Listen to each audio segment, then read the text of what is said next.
Embora tornar-se sócio seja considerado um grande distintivo de honra, os sócios de grandes escritórios de advocacia também precisam lidar com uma enorme quantidade de estresse e enfrentar muitas dificuldades significativas diariamente. Os motivos para um advogado desistir de ser sócio, parte 2. Gesto de gestão.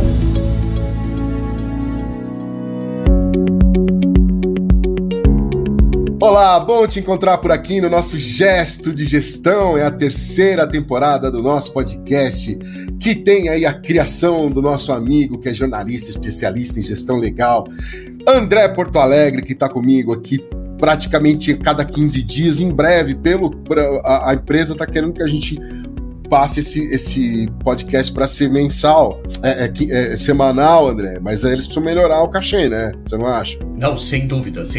Inclusive, isso é um pleito, porque a equipe cresce, né, Lupe? Olá, ouvintes, olá, Lupe, olá, Daniele, tudo bem? Tudo jóia. Oi, Lupe. Oi, André. Olá. Agora a Dani tem uma vaga na garagem, tudo isso começa a custar mais caro pro podcast. Mas brincadeiras à parte, falamos todos, graças à gripe aqui do tio Alelupe, falamos cada um de nossas casas, mas em breve estaremos de volta aqui nos estúdios da Compasso Colab. Muito bem, todos apresentados, todos felizes. Hoje é dia 19 de abril, dia do índio, como nos lembra a Baby Consuelo, todo dia era dia de índio.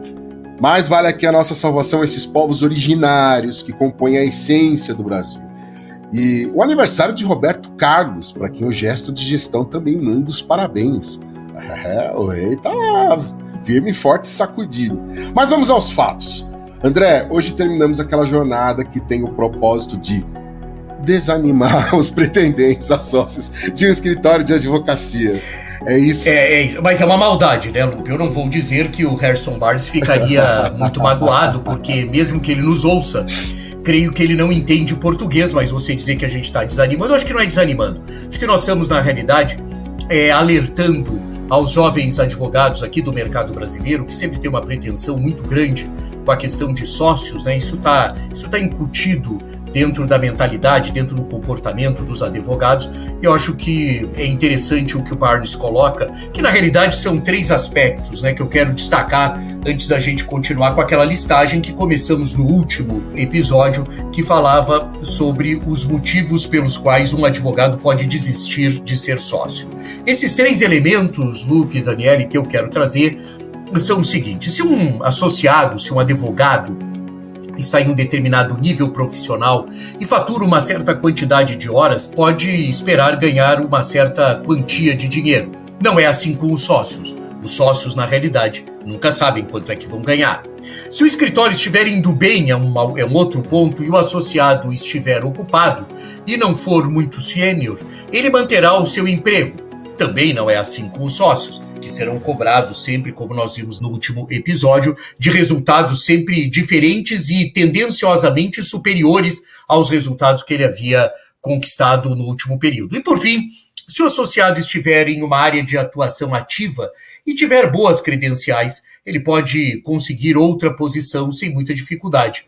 Também não é assim com os sócios. Então, o resumo da ópera, perto do que você está dizendo para a gente, é que nem sempre é vantagem ser sócio. Faz 15 dias, mas eu sempre gosto de perguntar para a Daniele, que é a única sócia aqui, de verdade. A Daniele tem uma vantagem, ela é sócia do Gesto de Gestão, proprietária do Gesto de Inovação e sócia de um escritório de advocacia. É isso, Daniele? Veja você. Ou seja, pelo jeito, né, André, pelas suas estimativas aí, eu tô mal em qualquer campo, né? Não tem vantagem nenhuma, é só desvantagem. A gente não tem empregabilidade, tem que trazer mais negócio, a agenda, a cobrança é maior, enfim. É exatamente. Mas brincadeiras à parte. Ele ainda confirma, e Lupe, ele ainda confirma exatamente isso. Eu ia falar brincadeiras à parte, mas não, ele fala que não é, né? Ele falou sem entender o recado, exatamente isso. Porque nós estamos, na realidade, Daniele, desde o último episódio, há 2 semanas atrás, hoje o Lupe nos lembra que é dia 19 de abril, né? Já até fez as menções todas. Eu acho que o Lupe está querendo audiência, viu, Daniele? Porque essa coisa de mandar parabéns pro Roberto Carlos é uma, né? Eu não sei se o especial do final do ano do Gesto de Gestão, daqui a pouco o Lupe encasqueta e...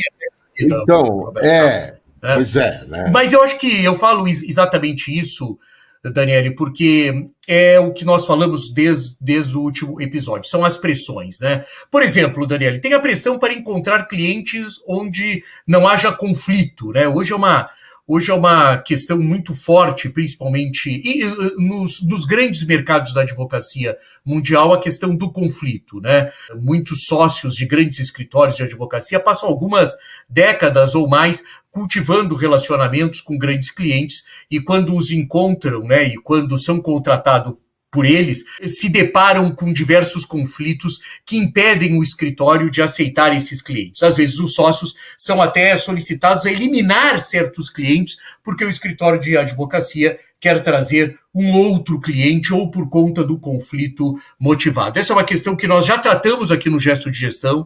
Há um episódio onde a gente trata sobre o conflito, que com a questão das consolidações, tanto dos clientes como dos escritórios, é um cenário bastante realista. Uma outra situação é a pressão para ter uma boa presença na comunidade fora do trabalho, né? Muito mais do que para os associados, os sócios, e a Daniele vive isso, eu tenho certeza, os sócios estão sob pressão para ter uma boa reputação em suas comunidades e fora do trabalho. E geralmente isso, do ponto de vista institucional.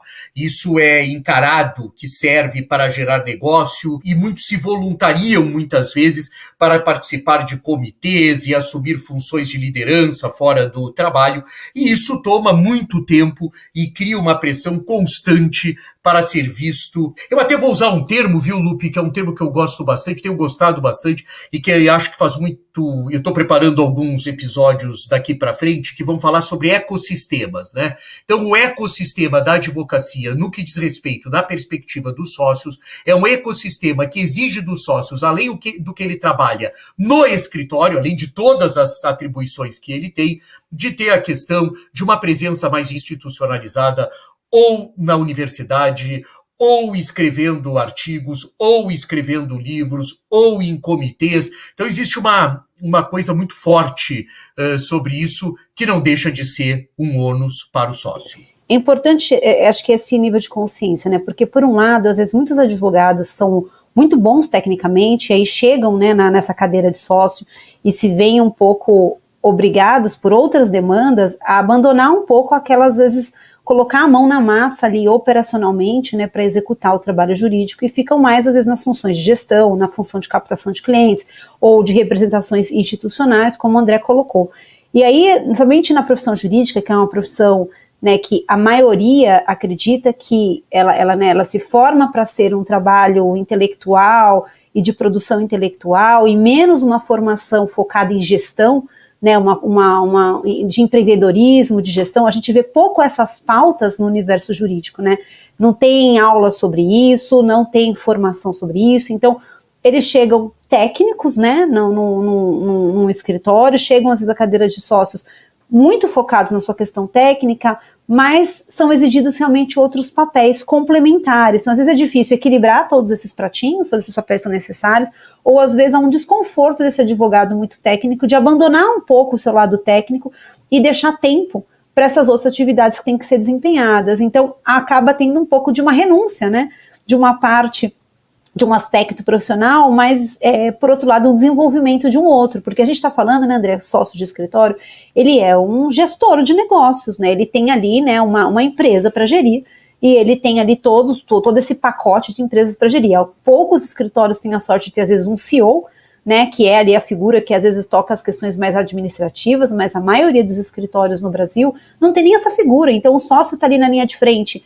captando, executando, cuidando do administrativo, né, sendo a figura institucional, é um encargo bastante grande.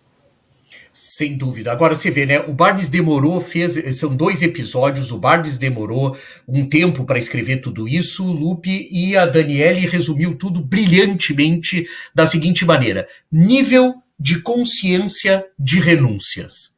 Eu acho isso assim, a síntese desses 2 últimos episódios. Quer dizer, quando a gente fala de ser sócio, nós temos que ter um nível de consciência das renúncias que o advogado vai ter que fazer. Brilhante, Daniele. Obrigado, que é muito melhor, inclusive, do que as pressões, que é a terminologia que o Barnes usa, Lupe, né? Inclusive, nossa, Dani, para variar, marca golaço de bicicleta de letra, né? Aqui no GS de Gestão.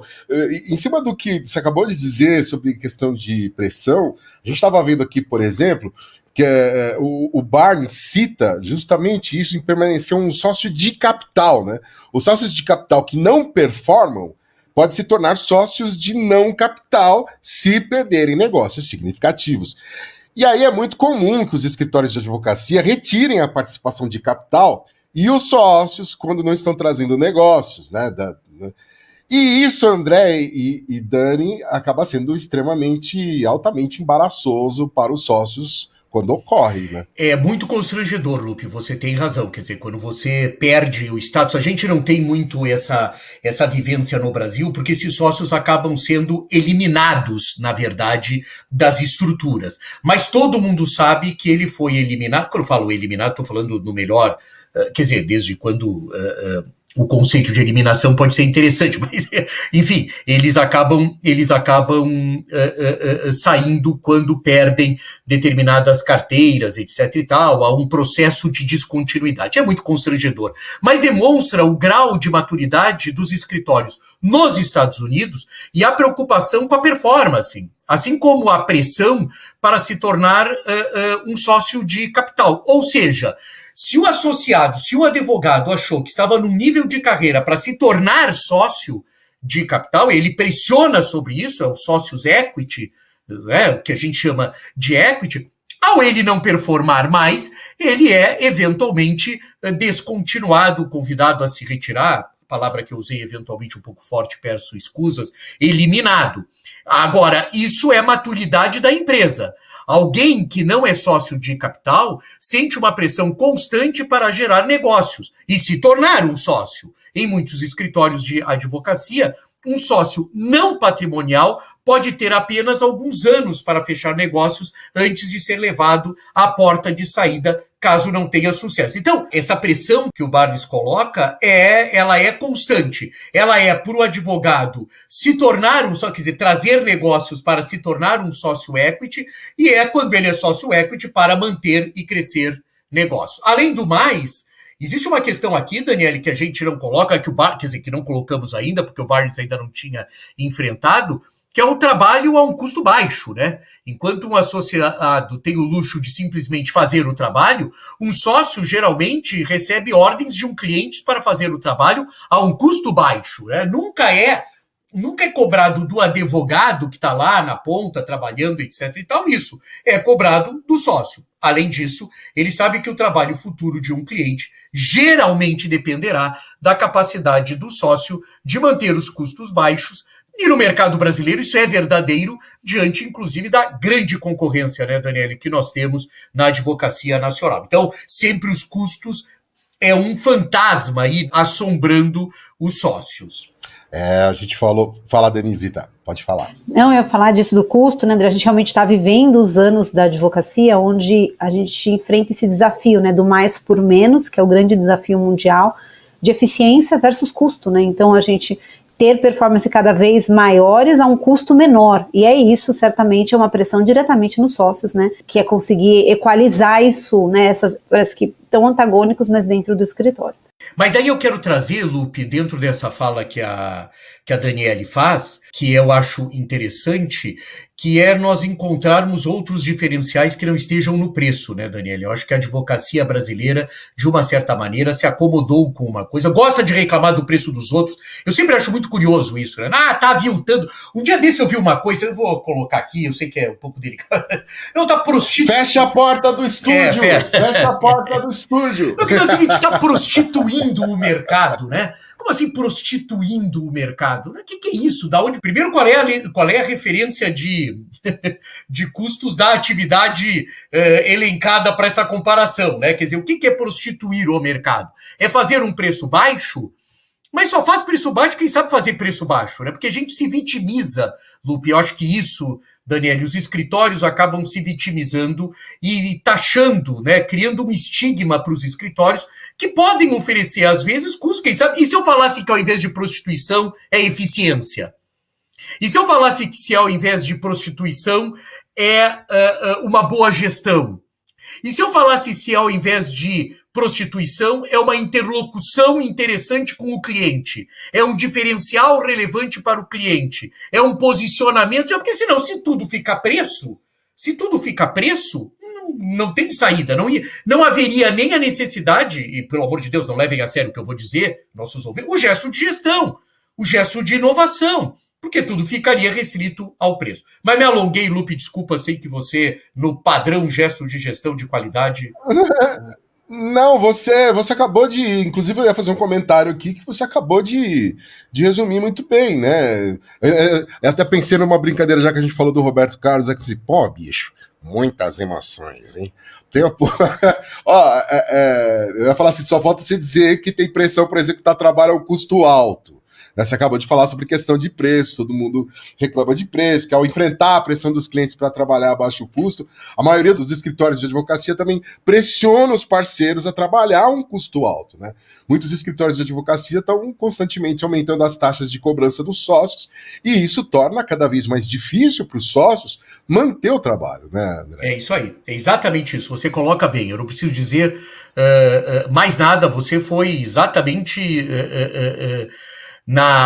no núcleo da questão, né? E é isso mesmo, assim como a pressão para estar do lado certo da gestão, né? Uma outra pressão, isso é uma coisa curiosa que o Barnes coloca, que é o lado certo da gestão. Em muitos grandes escritórios de advocacia, a remuneração e outras questões importantes que afetam os sócios são decididas por comitês. Os sócios sentem muita pressão política para ficar do lado certo da gestão e das pessoas que tomam essas decisões. A maioria dos sócios está constantemente fazendo o que pode para cair nas boas graças de vários tomadores de decisão dentro da empresa. Eu queria colocar isso, Lupe e Daniele, porque às vezes se é um pouco ingênuo nas questões, se é ingênuo ou às vezes forçosamente ingênuo nas questões políticas dos grandes escritórios. Quer dizer, nos grandes escritórios de advocacia há política, e esse A é com H. A política existe, sim. O lado certo da gestão, sim, é um campo a ser observado. Os comitês, sim, são montados sob o ponto de vista político, e às vezes eu vejo os advogados um pouco assim, forçosamente ingênuos, elencando questões como qualidade, etc e tal, excelência, e numa estrutura, quando você tem 200, 300, 400 advogados, e alguns escritórios brasileiros, né, possuem esse número, com um número de sócios bastante grande também, você vai ter uma questão política colocada, né? Tem uma outra pressão que o Barnes gosta de colocar, é a pressão para treinar os outros, né? Nós já tínhamos visto, acho que no último episódio, uma coisa parecida com isso, né? O treinamento. E aí a gente identifica, às vezes, sócios que não têm a menor capacidade de treinar absolutamente ninguém, porque isso também é uma verdade. E aí o que se leva em conta, Daniele, eventualmente, é se quem não sabe treinar teria condições de ser sócio.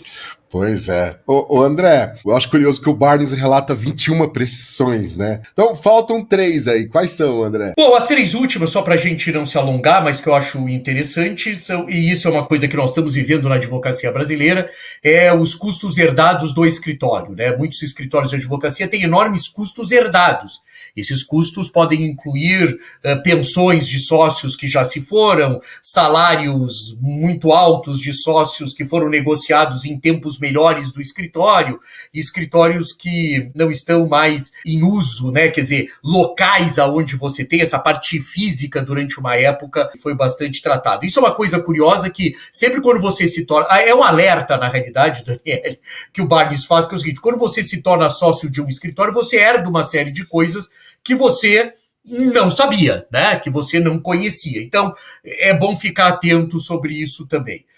Contratar e manter bons associados, ele na realidade ele repete um pouco essa questão, nós já abordamos isso da última vez, ele só volta a esse tema, né, que eu acho que é um tema interessante. E por fim, uma das questões mais sérias que afetam os sócios é que quanto mais dinheiro eles ganham, mais o seu estilo de vida cresce para acomodar esses gastos. E à medida que seus requisitos de renda aumentam, eles começam a se sentir presos e precisam ganhar sempre uma certa quantia, ano após ano, para pagar por esse estilo de vida.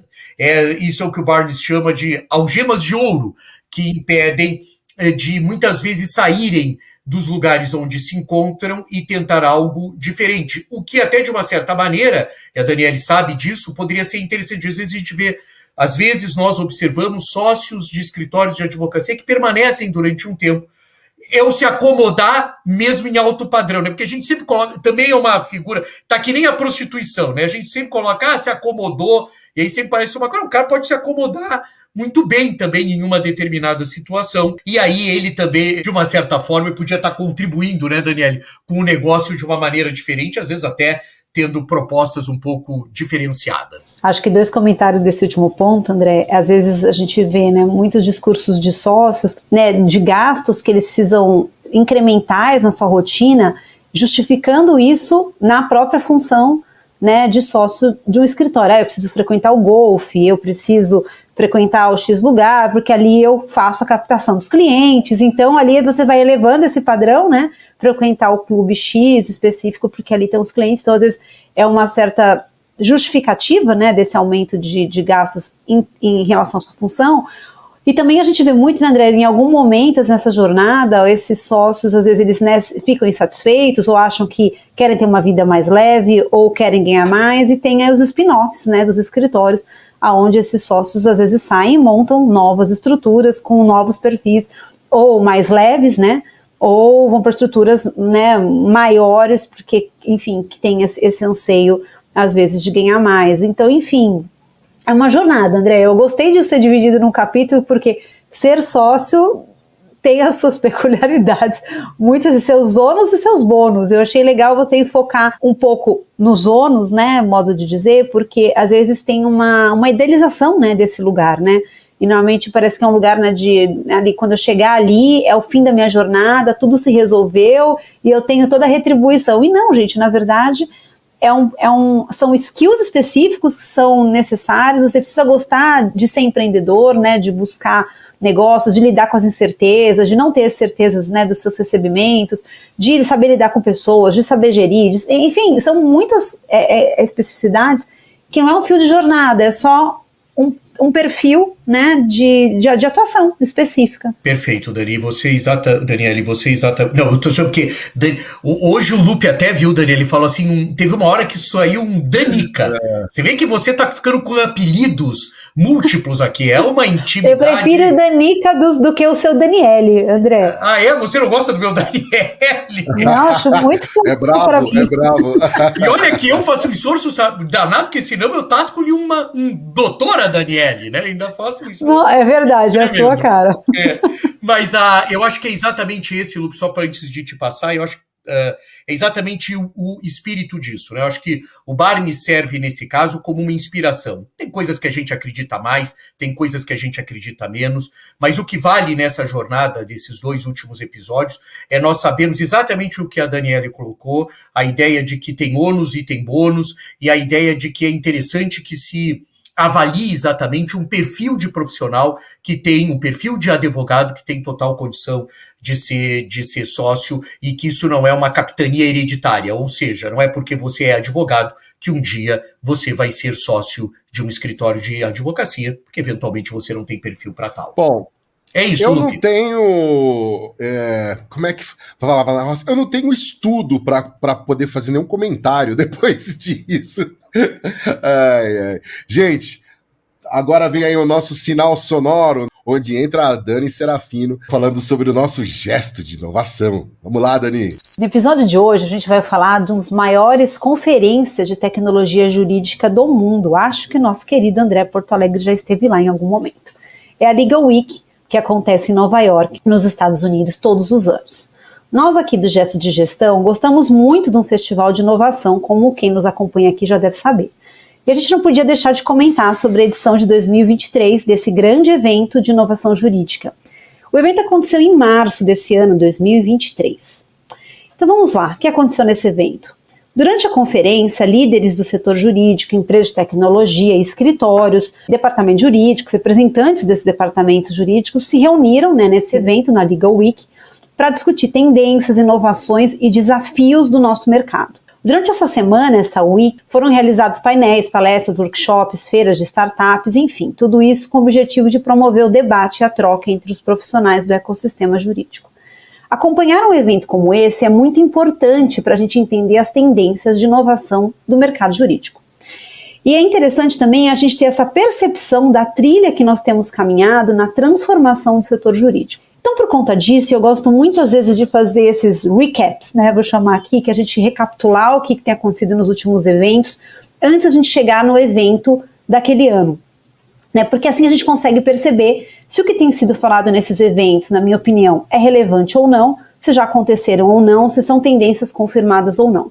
Então, fiz um pouco aqui um estudo, lição de casa, para a gente verificar as principais tendências que foram apresentadas nos últimos 5 anos da Legal Week. E aí, começando o nosso túnel do tempo, em 2018, né? A inteligência artificial e o blockchain foram temas quentes de discussão nesse ano.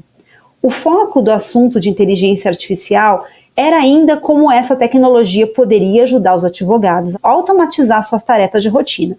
Então era um pouco bastante focado nas atividades acessórias do advogado, pensando em as tarefas repetitivas que poderiam ser automatizadas e poder, de uma certa forma, também melhorar a análise de dados. E aí também em 2018 foi falado do blockchain, né? E ele foi visto como um tipo de solução para questões de segurança de dados e de privacidade. E aí, seguindo, caminhando aí na nossa linha do tempo, 2019 foi enfocado nesse evento sobre o uso da tecnologia para melhorar a eficiência de processos de e-discovery. Aqui no Brasil a gente não tem tanto familiaridade com esse termo e nem tem muito esse serviço, mas nos Estados Unidos ele é muito forte, o e-discovery.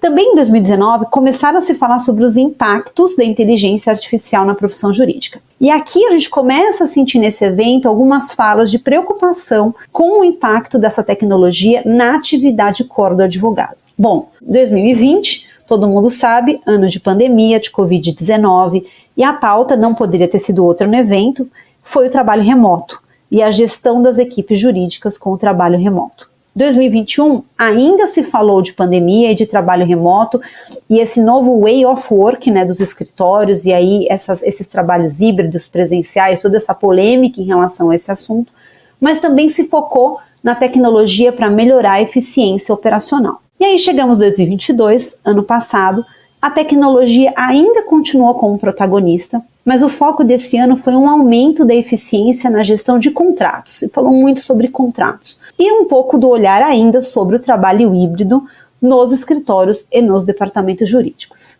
Mas aí, terminando nossa linha do tempo, chegamos, né, ao nosso ano atual, 2023.